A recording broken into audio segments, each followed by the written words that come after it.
Ranganath temple, Sri Rangam, it is considered to be Vaikunta. So Vaikunta means every day it is fresh, every day it is new.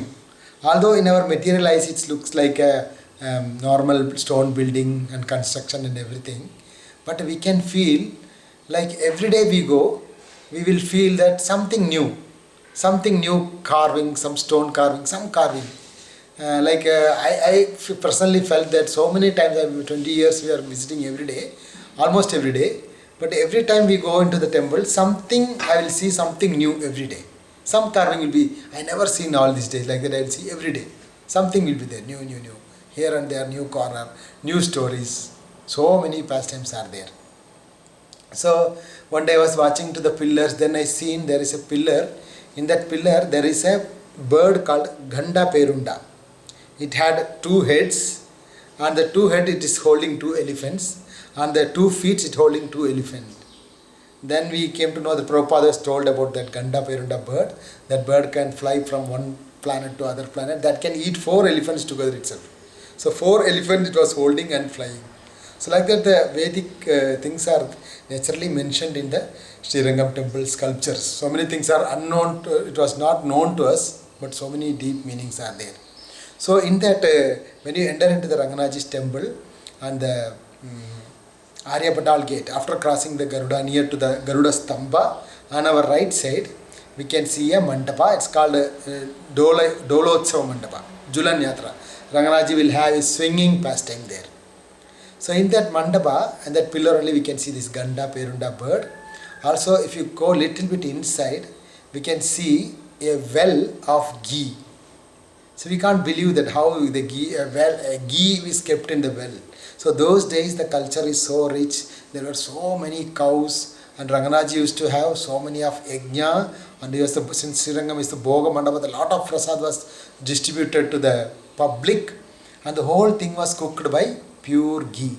So still we can see that old well. Now it's not used, but that well is very huge well, very like a big tank it is, a square tank. It was, those days it was covered by full of silver and golden layers over it. So they used to store all the people, they will bring there, because those days the richness is considered to be how many cows they have, so how much milk they have, how much ghee they have. So all the people, they will bring their lot of ghee for Ranganath, they will pour into this well. And from this well they use for Ranganath's cooking, for his lamp, for his yajnas, for all the services of the temple. So still we can see that old well of ghee. Nowadays there is no board, but you can see that Julan Yatra Mandapa, and behind that Mandapa, their corner, there is a well, is there, ghee well. And from there if you come little bit down, then we can see a well, round well, that is also not used now. That is called Pal Kinar, means a well of milk.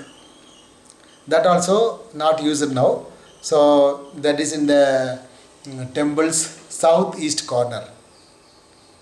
There we can see a deity of Annamurti. Next to the Annamurti, there we can see the well of milk. And above this milk well, we can see like a small, like a canal, where we can take the milk and they can pour into milk into that like of canal. That milk will naturally go to the Ranganath's cooking and making kova, making different things of different preparation for the pleasure of Ranganath. So the temple was so rich on those days.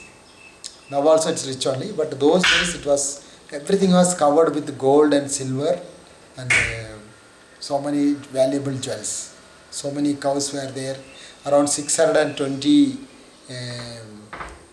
elephants were there in the temple. When the Mughals came, they took 620 elephants itself. Unlimited cows, all. So in this way the temple was totally it was teaching how the Varnashram is, like that. So it was so rich, we can see. So next time when you go to Sri Rangam, you can just find out this ghee well and the milk well and the Ganda Perunda bird. This all in the third enclosure only we can see. Shri Nam Perumal ki jai, Srila Prabhupada ki jai.